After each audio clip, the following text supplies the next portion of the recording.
Every leader wants to scale their business. It's the goal, right? But what if the very act of growing is the thing that breaks it? Today, we're going to dive into a system designed to stress test your company before you hit the accelerator. We're talking about moving your growth strategy from hope to actual proof. So you feel like you're ready to hit the gas. The market is there, maybe you've got the funding, but is your company truly ready? You know, the biggest obstacle to growth often isn't in the market or the bank. It's hiding inside the company itself. And this quote from Tony Robbins just nails it. It completely reframes the challenge of growth, doesn't it? It tells us that this isn't just about spreadsheets and strategy. The biggest bottleneck is human, and it starts right at the top, with the leader. Which brings us to this core paradox of growth. It's what we're all chasing. It's the dream. But that same forward momentum, that push to get bigger, acts like this intense pressure cooker, and it has a funny way of exposing every single hidden crack in your company's foundation. And this is the part you really have to get. Growth doesn't actually invent new problems. What it does is it magnifies what's already there. Those subtle misalignments in your culture, the little bits of friction in your team, the unaddressed gaps in leadership. All of a sudden, those small issues become very expensive, very public failures. So if pressure is what reveals all of the hidden stuff, the big question is, how do you get ahead of it? How can you see the truth before you're in the middle of a high-stakes, high-stress scaling effort? Well, this is where a diagnostic approach becomes absolutely essential. And that's exactly what the Growth Percolator is. I want you to think of it like an MRI for your organization's readiness to grow. So instead of guessing or just relying on assumptions, it's designed to give you a clear, data-driven picture of all the risks and the strengths that are hiding right under the surface of your company. So how does it work? Well, it's not just one big test. It's a sequential pathway, a series of 5 distinct diagnostic tools. It starts at that 30,000-foot view, looking at your entire culture, and then it systematically drills down, layer by layer, all the way to the core of individual alignment and values. So let's actually break down these 5 layers. The goal here isn't just to gather a bunch of data. It's to build a foundation of proof that lets you make smarter, faster decisions and ultimately scale with real confidence. Everything, and I mean everything, starts with your culture. Is it truly prepared for the intensity and the demands that come with rapid growth? That's the first question we have to answer with data, not just with a gut feeling. This first diagnostic pulls directly from Patrick Lencioni's incredible work on organizational health, and it's all about one thing: clarity.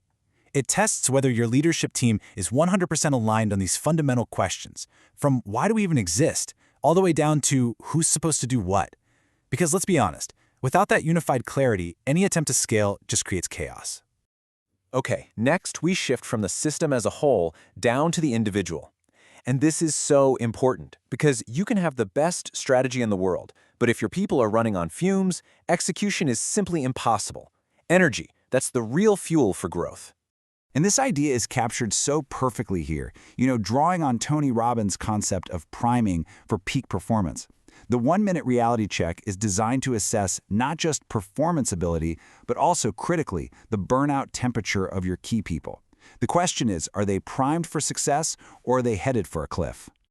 All right, so with a clear view of individual energy levels, the diagnostic lens zooms in on how your team members actually behave and interact with each other.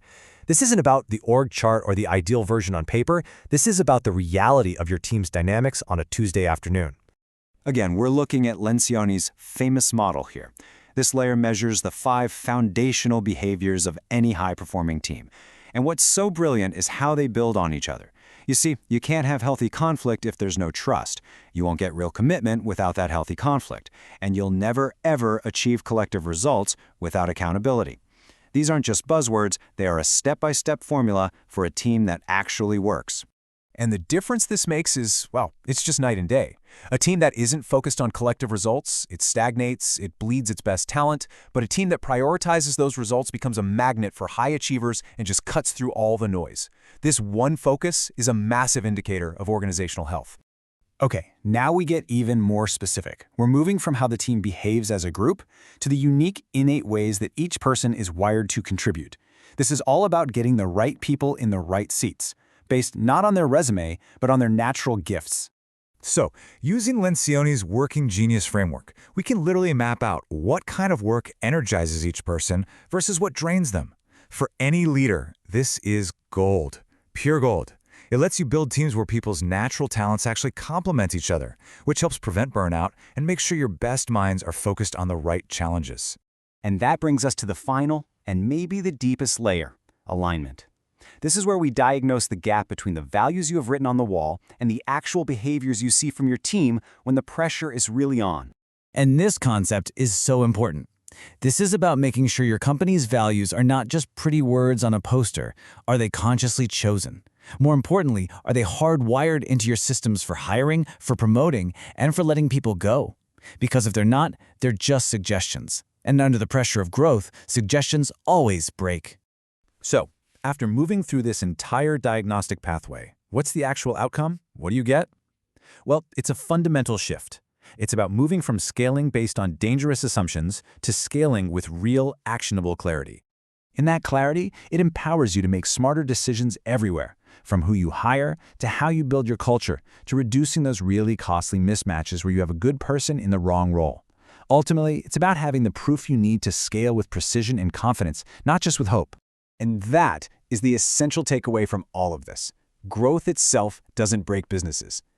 Pressure simply reveals what was already there, good or bad. By diagnosing those hidden realities before you scale, you can build a business that isn't just bigger, but is fundamentally stronger. So the only question left is, are you ready to see what's really there